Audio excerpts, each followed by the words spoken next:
자, 오늘은 성경 민수기 28장 16절에서 25절 말씀을 본문으로 해서 구원의 절기라고 하는 제목으로 말씀을 전하겠습니다. 왜 느닷없이 한우 2+ 고기 구워 먹는 얘기를 할까요? 흔히 복음 또는 성탄, 십자가, 부활에 대한 이야기는 신약이라고만 생각합니다마는 구약 속에 읽으면 읽을수록 마치 한우 2+ 꽃등심에 기름이 곳곳에 아주 잘 배겨 있고 입안에서 살살 녹듯이 구약 성경에 예수 그리스도에 대한 내용들이 이렇게 배겨 있다는 말을 하고 싶어서 하는 것입니다. 자, 오늘 본문은 6월절 구원의 절기에 대한 내용인데요. 자, 오늘 성탄을 맞아서 같이 이 대목을 다시 한번 생각해 보려는 것입니다. 민수기 28장 16절입니다. 첫째 달 14째 날은 여호와를 위하여 지킬 6월절이며 또 그날 15째 날부터는 명절이니 이래 동안 무교병을 먹을 것이며 그 첫째는 성회로 모일 것이요 아무 일도 하지 말 것이며 숫송아지 2마리와 수량 1마리와 1년 된 수량 7마리를 다 흠없는 것으로 여호와께 화제를 드려 번제가 되게 할 것이며 그 소제로는 고운 가루에 기름을 섞어서 쓰되 숫송아지 1마리에는 10분의 3 에바요 수량 1마리에는 10분의 2를 드리고 어린 양 7에는 어린 양 1마리마다 10분의 1을 드릴 것이며 또 너희를 속죄하기 위하여 숫염소 1마리로 속죄제를 드리되 아침의 번제 곧 상번제 외에 그것들을 드릴 것이니라. 너희는 이 순서대로 이래 동안 매일 여호와께 향기로운 화제의 음식을 드리며 상번제와 그 전제 외에 드릴 것이며 7째 날에는 성회로 모일 것이요 아무 일도 하지 말 것이니라. 아멘. 우리 민수기를 계속 살펴보았습니다. 이 민수기 28장과 29장에는 느닷없이 제사에 대한 이야기를 하고 있습니다. 오늘 우리식으로 이야기하면 예배에 대한 이야기를 하고 있는 것이죠. 예배의 삶에 대해서 말씀을 합니다. 왜 갑자기 이런 이야기를 하는 것입니까? 출애굽 제40년째 약 9월쯤 되었을 것입니다. 이제 모세는 곧 세상을 떠날 날들이 이제 다가오고 있죠. 이스라엘 백성들이 이제 요단강을 건너가서 약속의 땅 가나안에 들어가게 됩니다. 그러나 그들이 하나님이 선택한 선민, 하나님의 백성이라고 하지만 또 하나님이 약속하셨던 유업을 이어받는 가나안 땅에서 산다고 하지만 저절로 그들이 하나님의 백성답게 살게 되는 것은 아니라는 것입니다. 하나님의 자녀가 하나님의 자녀답게 살기 위해서는 날마다 주님과의 깊은 관계를 가지고 하나님과의 끊임없는 친밀한 이런 교제 속에서 하나님의 백성답게 빚어지고 하나님이 우리에게 주신 것들을 경험하게 된다는 것입니다. 그래서 지금 그것으로 해서 매우 중요한 것이 제사 드리는 것이다 라는 것입니다. 제사는 번거로울 수 있습니다. 우리가 하나님께 예배하고 산다는 것, 안 하는 게 제일 속 편한 거죠. 뭐든 안 하는 게 제일 속 편하고 교회도 안 다니는 게 제일 속 편하고 뭐도 안 하는 게 사실은 제일 속 편하잖아요. 가장 1차적인 껍데기 외형적인 시간적인 이런 것으로만 보면 말입니다. 그래서 그냥 집에서 편하게 있고 뭐 이것저것도 안 하고 내 돈 있는 건데 하고 싶은 건 내 마음대로 다 쓰고 뭐 그러면 얼마나 더 좋겠어요? 그러나 거기에서 깨닫게 되고 얻게 되고 그의 삶이라고 하는 것에서 남겨진 것은 즉히 동물적 존재 이상을 뛰어넘기가 어렵다는 것입니다. 다만 존재로서의 의미 정도는 가족이나 뭐 가까운 사람에게 좀 줄 수 있을지 모르지만 하나님의 백성으로서 하나님이 그들을 구원하시고 그들을 통해서 이루시고자 하는 일들을 전혀 이룰 수 없는 그냥 자기 만족주의, 자기 은혜주의에 불과하다는 것입니다. 하나님의 백성답게 살기 위해서는 부담을 가져야 됩니다.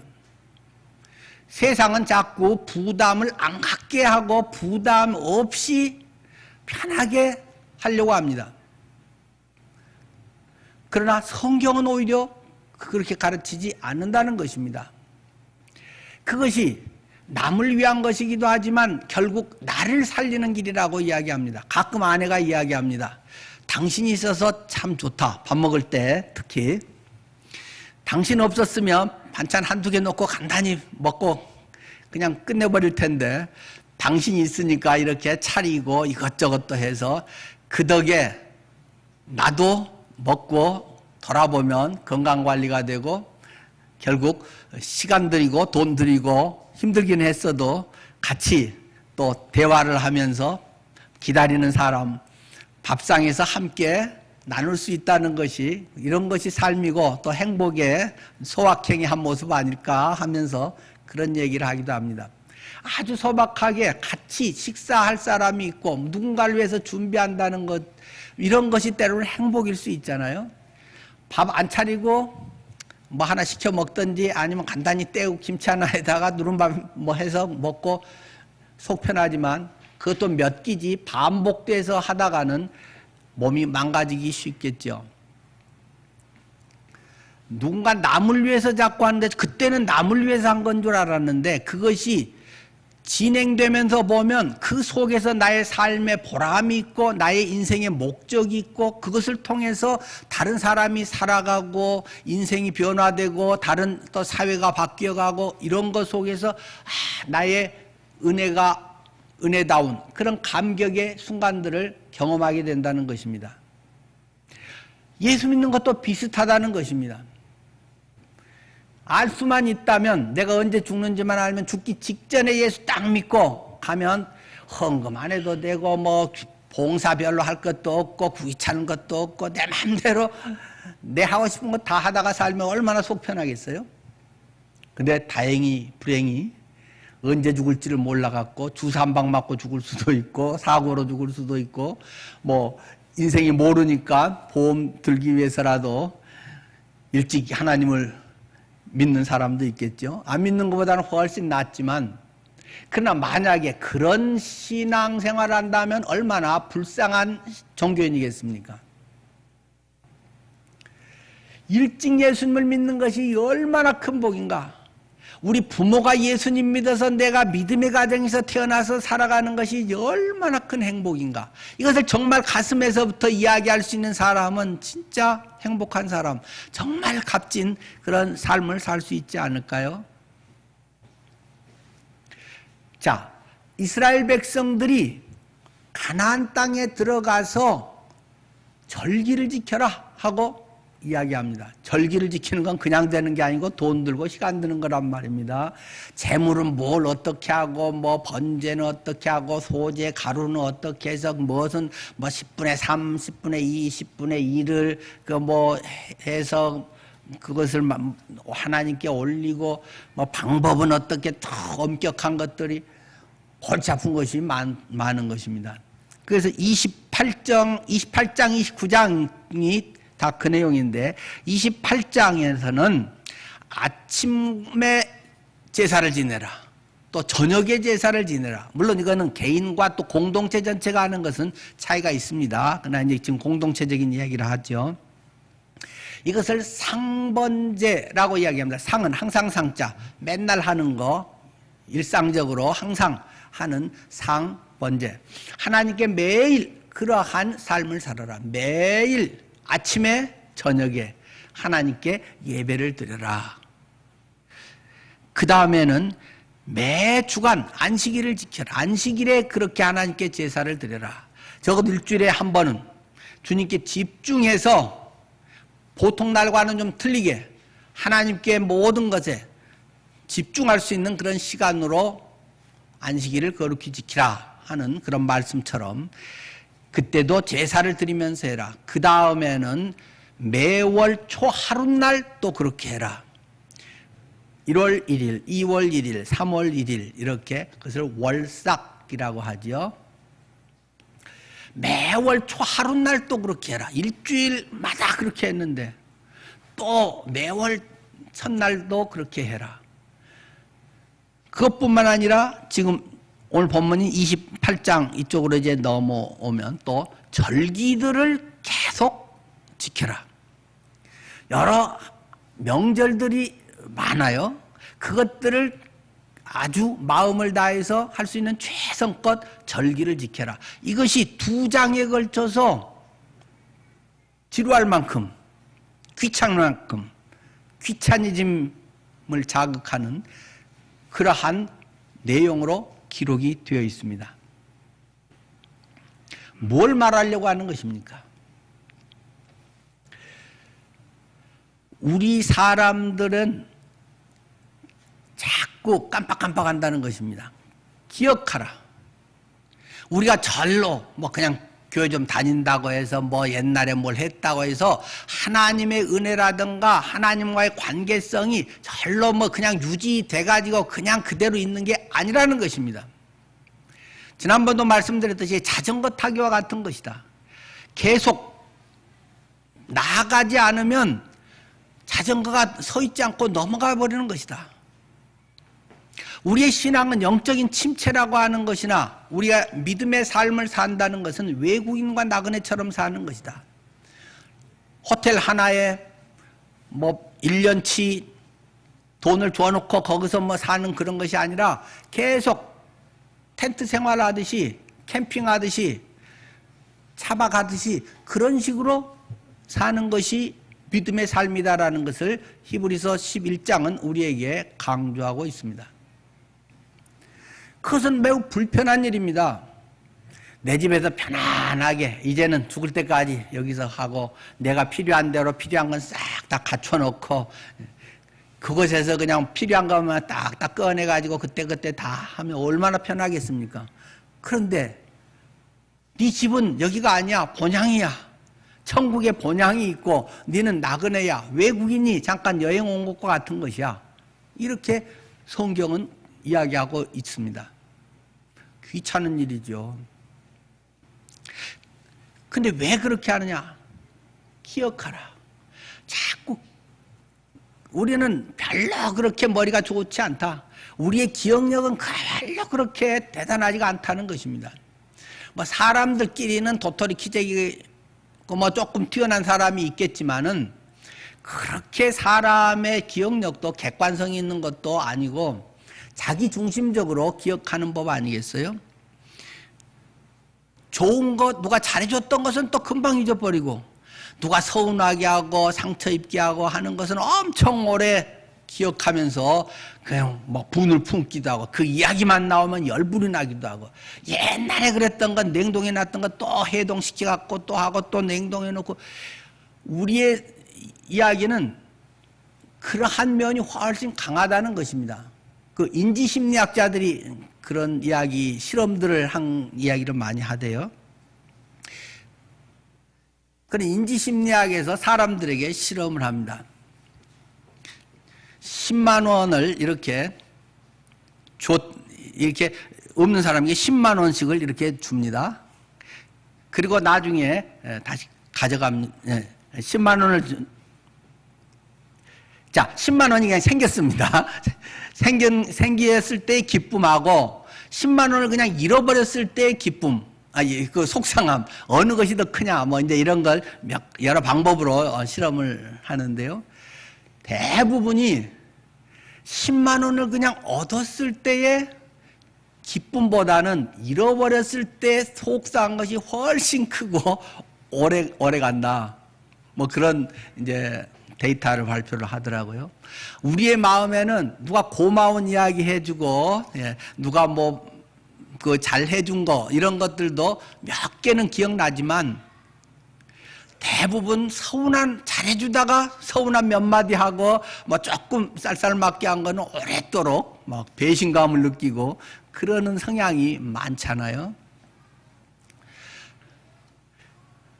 하나님에 대한 것도 늘 하나님이 어떤 분인가 하는 것을 늘 관계성을 가지고 기억해야 된다는 것입니다. 그래서 유월절을 지켜라. 명절 중에서도 뭐 계속 이제 명절 이야기가 나오지만 첫 번째로 이 유월절에 대한 이야기를 합니다.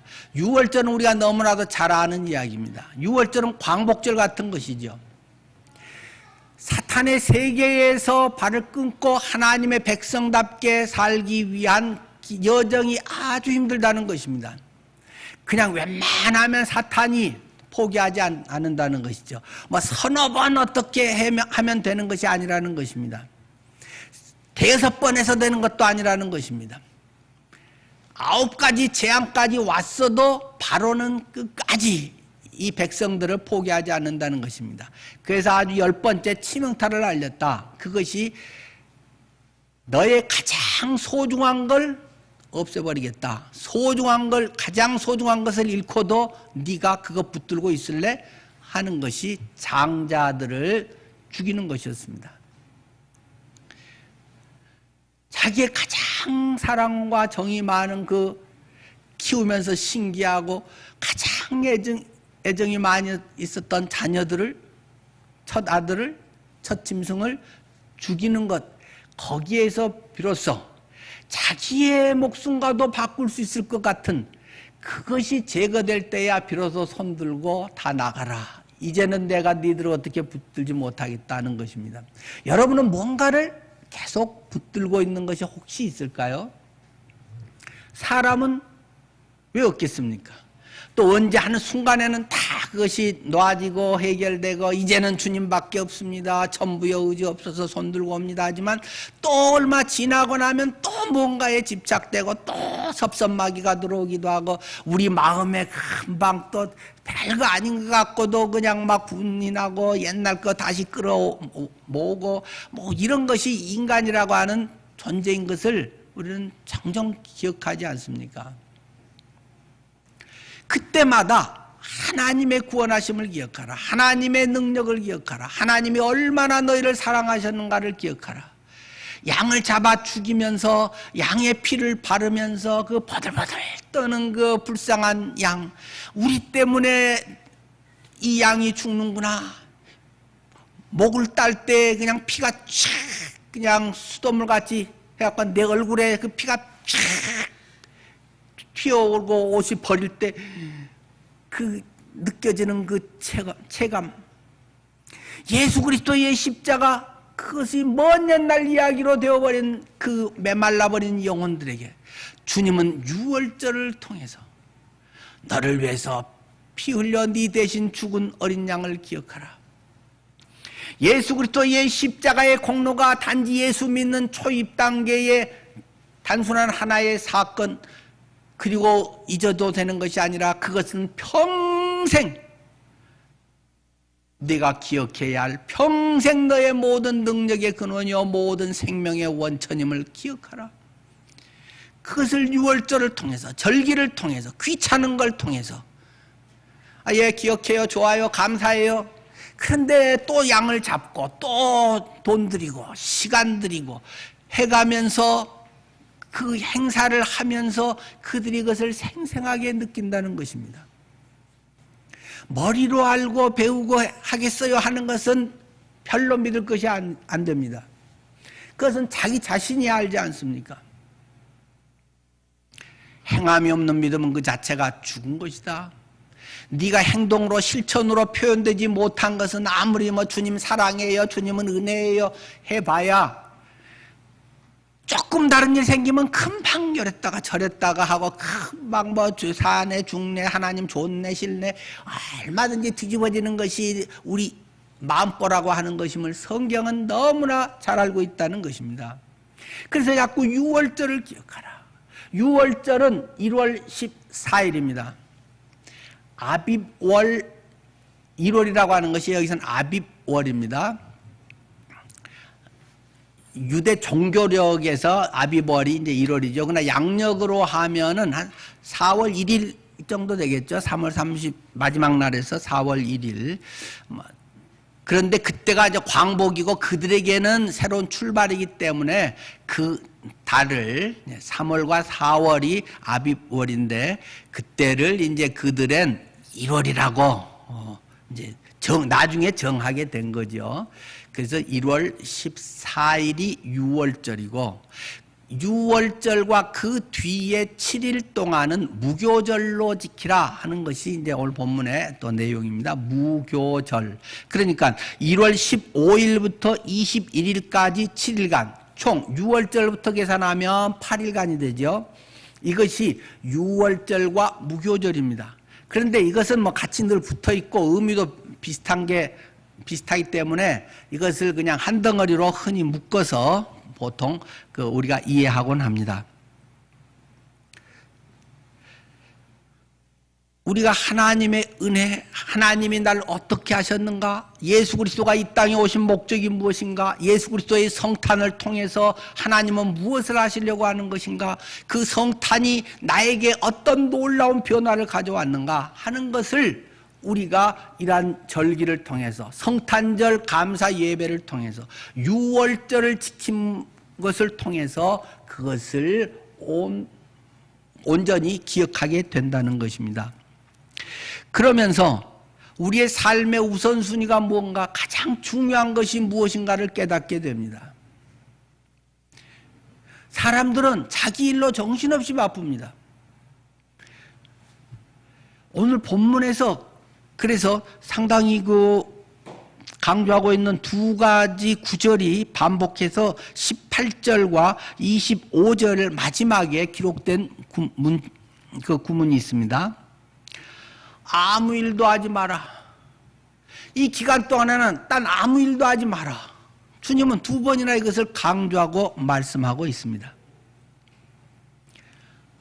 아무 일도 하지 마라. 사람들은 엄청 바쁩니다.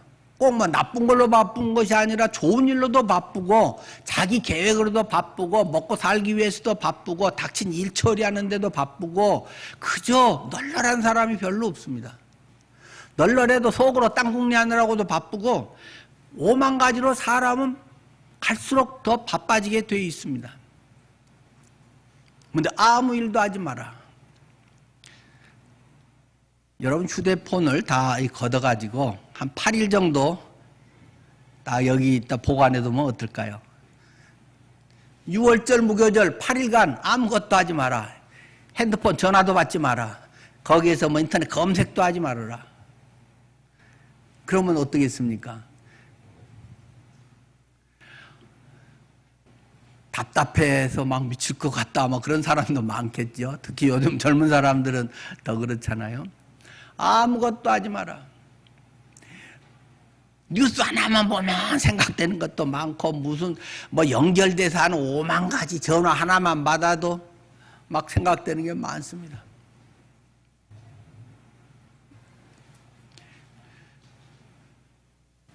그것이 정말 필요한 것이냐? 그것이 우리 인생에 정말 중요하기 때문에 그것을 하고 있는 것이냐? 그런 것을 한번 다 내려놓고 생각해 볼 필요가 있습니다. 아무것도 하지 말고 하나님께 집중해 봐라. 내가 왜 이 자리에 있는 것인가? 이 6월절이 어떻게 해서 이 명절이 생긴 것인가? 예수 그리스도가 왜 이 땅에 오셔야 되는 것인가? 그분은 나를 위해서 정말 어떻게 하신 것인가? 내가 이렇게 살아도 사는 것이 하나님의 뜻에 합당한 것인가? 내가 지금 때로는 속상하고 누구를 원망하고 불만스럽고 하는 이유는 무엇 때문인가? 하나님의 열정이, 하나님의 분노가 내 속에서 비나스처럼 견딜 수 없어서 악을 제거해서 하나님의 땅을 의롭게 하기 위해서 창을 들고 나가는 하나님의 질투심, 하나님의 그런 분노, 하나님의 복음 때문에 분노하는 것이냐? 아니면 돈 좀 손해보고 자존심이 좀 상하고 내 어떤 일들에 걱정이 돼서 하고 혹시 내 거 우리 식구 뭐 그것 때문에 혹시 속상했다 좋았다 뭐 이거저것으로 막 엎치락뒤치락 하고 있는 건 아닌가. 성탄절을 맞으면서 예수님이 오셔서 내게 그렇게 다 했는데 나는 아직도 뭐가 더 필요해서 더 달라고 하고 더 주님의 뭔가를 요구하면서 혹시 그것이 안 되면 하나님이 계시네 안 계시네 사랑하네 안 하네 혹시 그런 엎치락뒤치락하고 있는 건 아닌가. 그런 것을 우리에게 질문해 보는 시간들입니다. 그런 시간을 갖는 것이 굉장히 어렵습니다. 요즘 그래서 사람들의 관심을 끊는 것이 명상 이런 종류 아닙니까? 유명인들이 많이 명상원을 찾기도 하고 그래서 요새는 뭐 멍 때리기가 아주 기본이 돼 있고 많이 심리학자들도 권유하고 있습니다. 멍하니 물을 바라보는 물멍, 불타오르는 걸 바라보는 불멍, 뭐 온갖 것마다 그냥 멍하니 합니다. 그것이 어떤 우리 뇌에 어느 정도 어떤 정리하는 그런 작업 과정도 된다고 그러잖아요. 컴퓨터에 그 하드에 파일 정리 뭐 그런 것처럼 그런 것도 있는데 그 자체로 해결점이 있는 것은 아닙니다. 정리가 되고 마음을 가라앉히고 나의 분노심이라든가 나의 어떤 내면의 이런 뒤죽박죽된 것을 다 가닥을 추리고 가라앉히는 건 되지만 또 문제 생기면 또 불릴 듯 일어나고 이런 것이 태반이라는 것이죠. 그런 것 속에서 아무 일도 하지 말고 주님께 집중해라. 멍하니 있는 것보다도 훨씬 좋은 것은 주님께 집중하는 것이다. 유월절을 통해서 성탄의 이런 감사절기를 통해서 성탄 전야를 통해서 성탄절을 통해서 계속 이런 것을 통해서 자꾸 안 그러면 평생 1년 내 거의 별 의식 없이 그냥 사는 대로 생각대로 살아버리는 그런 인생이 되고 말기 때문에 성경은 이런 명절들을 통해서 그때그때 그 의미들을 우리에게 가르쳐주고 있는 것입니다.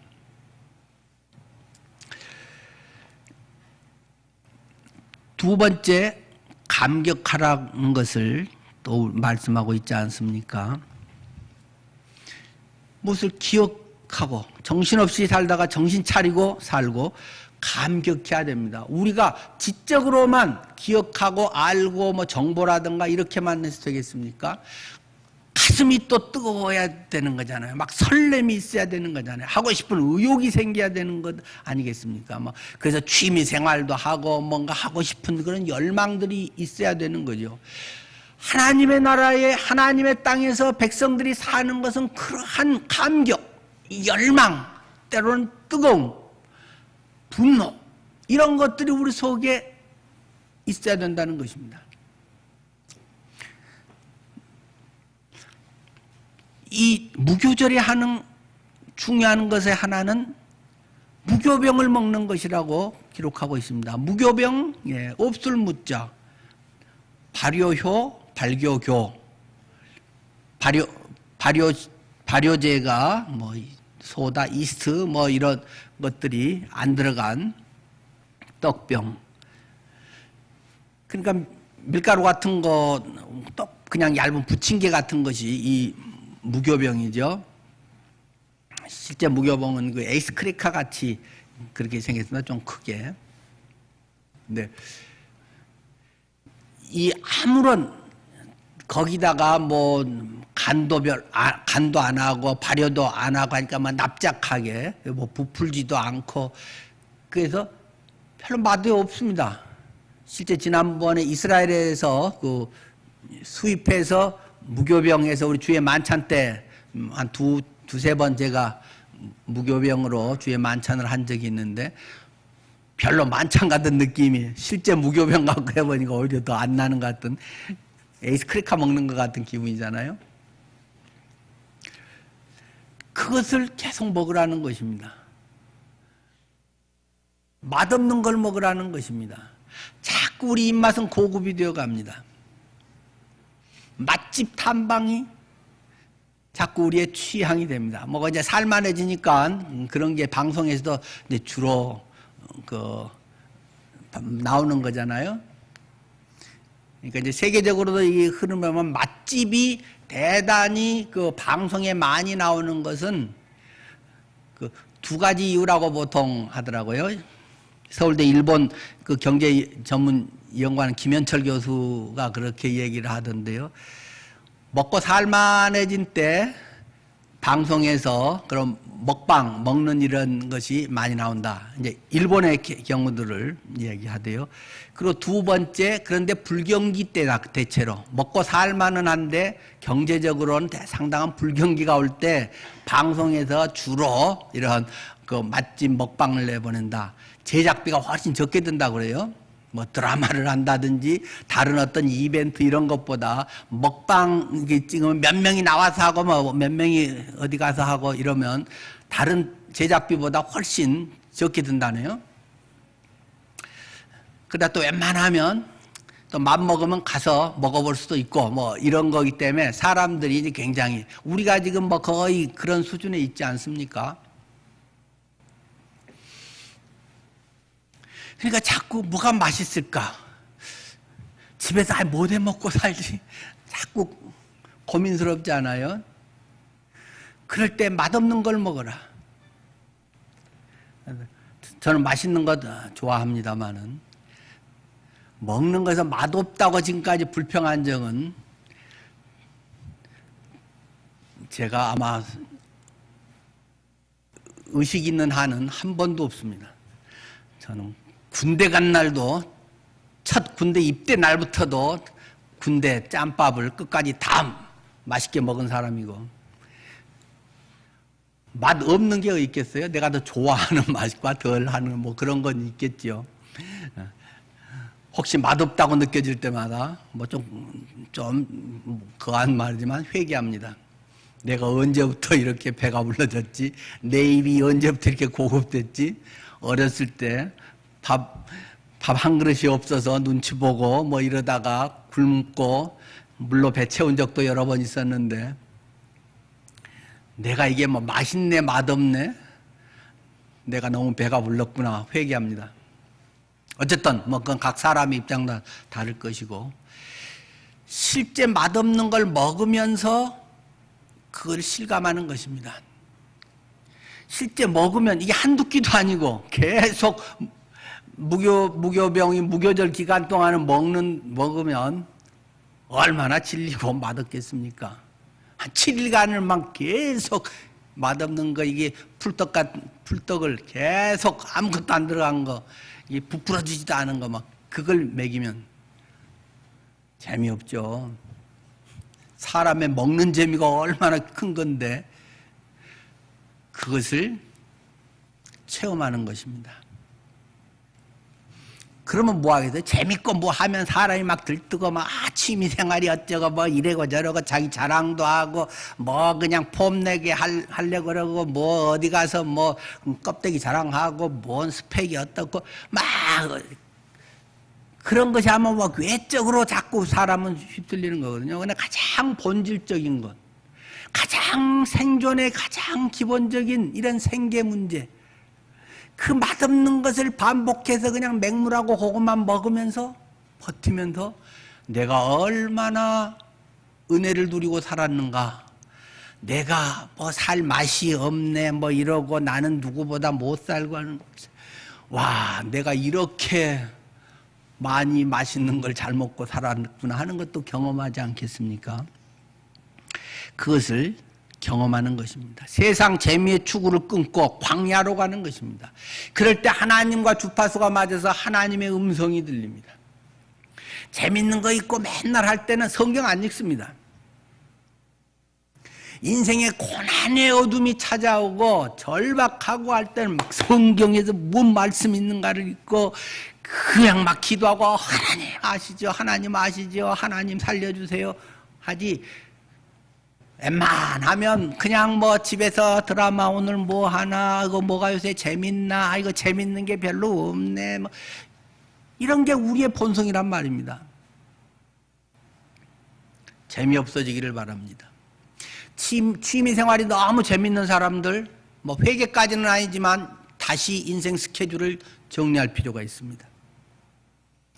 그것이 복음을 전하기 위해서 나는 그것을 한다. 그러면 뭐 열심히 해야 되겠지만 그냥 인생의 노후를 행복하게 재밌게 나 혼자만 즐겁지 뭐 남에게 그게 얼마나 큰 유익이 되면 뭐 해야 되겠지만 그런 것도 아니라면 굳이 하면 좋고 안 해도 되는 것들 그런 것이 사실 대부분 아닐까요?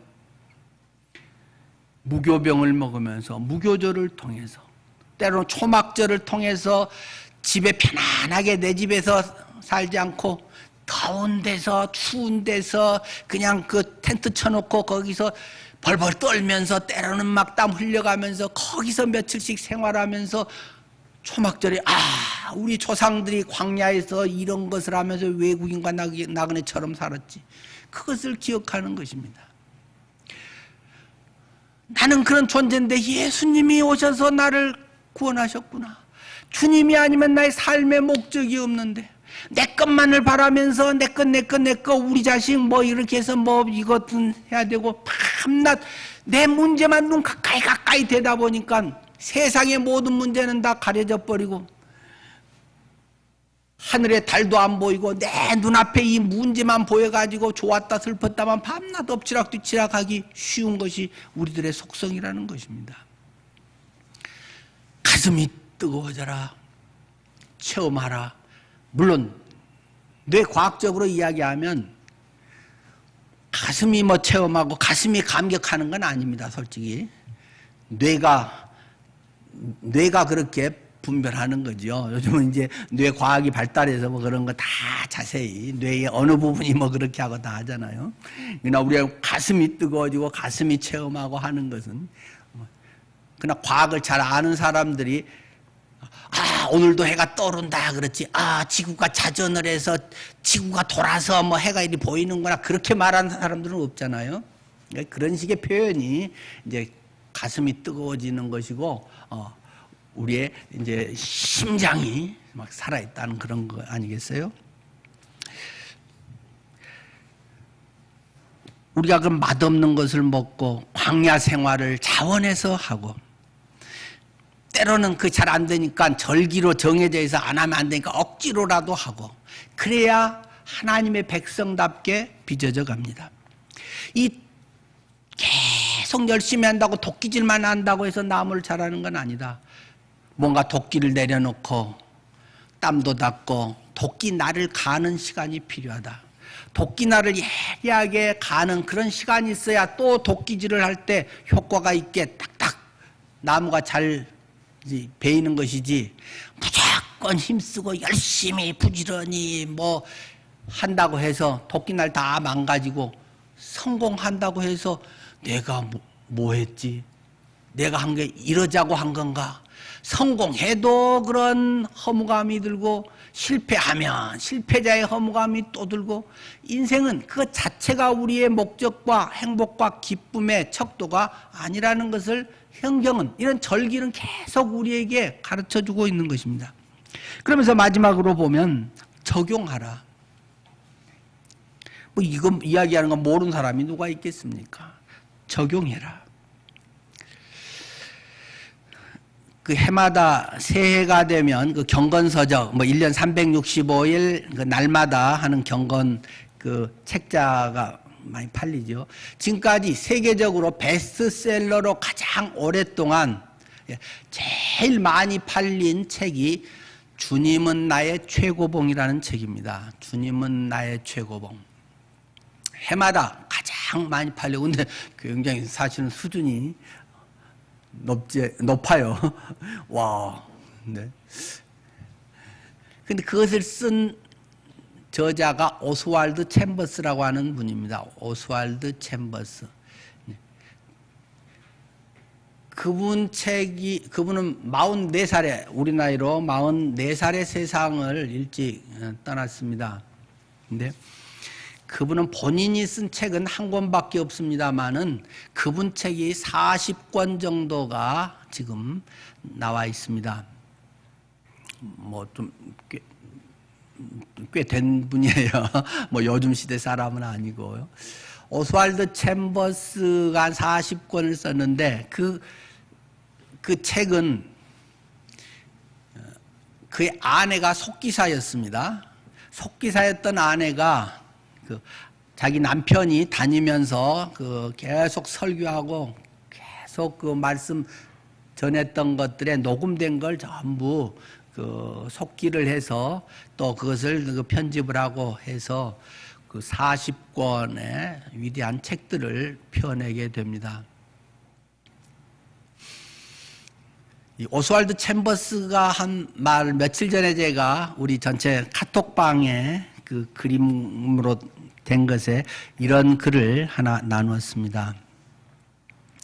예수님의 죽으심과 연합한다는 것은 그분과 관련 없는 모든 것에 대해 죽는 것을 의미합니다. 내가 예수 그리스도와 함께 연합했다. 그리스도와 함께 내가 죽었나니 라고 우리가 이야기한다고 하는 것은 그래 내가 예수님과 죽어서 예수님이 내 죄 벌 다 뒤집어 쓰고 가서 난 벌 안 받게 돼. 예수님 부활할 때 나도 살아서 거듭나서 구원받아 하는 자녀 됐어. 그런 가벼운 정도가 아니라 내가 주님의 죽으심과 연합해서 하나 됐다라고 하는 것은 그분과 관련 없는 모든 것에 대해서 나도 죽었다는 것을 말하고 있는 것이다. 여러분은 이 말씀이 여러분에게 어떤 도전을 하십니까? 저는 이걸 읽으면서 뜨끔했습니다. 와, 안 죽은 게 맞네. 내가 예수와 함께 십자가에 못 박혔나냐고 죽었다고 수없이 설교하면서 너는 얼마나 죽었니? 그분과 관계없는 것들에 대해서 모든 관계없는 것들 다 죽은 것이다. 취미생활, 호기심, 하고 싶은 거 어떻게 보면 굉장히 멋진 남들이 보면 다양하게 많이 알아요. 뭐 어떻게 해요. 막 그런 것들을 은근히 즐길 수도 있고 자기 스스로 또 그런 것을 추구하는 그 행복감도 있잖아요. 지적 충족감도 있고. 그래서 제게 많이 찔렸습니다. 그래서 올렸습니다. 그분과 관련 없는 모든 것에 대해서 죽었다는 것을 의미하는 것입니다. 내가 이것이 주님과 관련이 있는가? 예수 그리스도를 드러내는가? 주님의 기쁨이 되는가? 나의 기쁨이 되는가? 주님을 영화롭게 하고 하나님의 복음의 진보를 위한 것인가? 나의 행복과 만족과 나의 어떤 즐거움을 우리 가족의 유익을 위한 것인가? 어떤 것은 물론 이분법적으로 나눌 수 없는 것도 많이 있습니다만은 그러나 자기는 대체로 알잖아요. 취미생활에는 그렇게 열심히 하면서 주님의 복음 증거는 이쁜 것도 못한다. 오랫동안 몇십 년 동안 그렇게 친하게 지내는데 예수 믿으라는 말 한 번도 못하고 천국 지옥 있다는 말도 못했다. 취미생활에 그렇게 동호회와 뭐 열심히 해서 뭘 많이는 막 굉장히 하는데 그것이 그 속에서 그리스도의 향기가 나타난다거나 하나님의 역사하심이 하나님의 창조의 섭리든 하나님의 놀라우신 은혜든 그런 것은 전혀 볼 수가 없다. 그런 거 해서 뭐하게? 돈 벌라고? 뭐 먹고 살려면 그건 하긴 해야지만 목적 자체가 내 인생에 거기에 대해서 죽은 것이 진정으로 그리스도와 함께 죽은 것이다. 그래서 두고두고 뭐 이게 뭐 얼마 조금 해서 해결될 문제겠습니까? 계속 제 마음속에서 이 문제를 계속 새기고 해결하려고 합니다.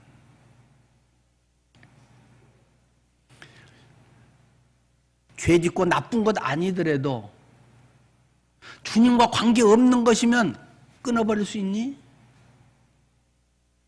너의 즐거움이라도 그거 안 해버릴 수 있니? 예, 하겠습니다, 주님.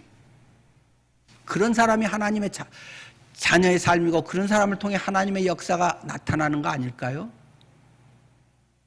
자기 하고 싶은 거 하고 자기 편함과 이런 걸 추구하고 자기 거 확보할 거 다 하고 자기의 자존심 다 챙기고 뭐 하고 난 다음에 짜투리 시간 나오면 주님 그것도 해볼까요? 뭐 지금은 바빠서 안 되는데요. 다음에 시간 나면 할게요. 건강 좋으면 할게요. 네 나하고 지금 거래하니? 흥정해? 내가 네하고 흥정하고 네를 위해서 십자가에서 죽었어? 예수 그리스도의 탄생이 그렇게 가벼운 거야? 그렇게 혹시 질문하지 않으실까요? 어쨌든 제게는 뜨끔했습니다. 오늘 올린 글에도 이 오스왈드 챔버스의 글을 또 올렸습니다.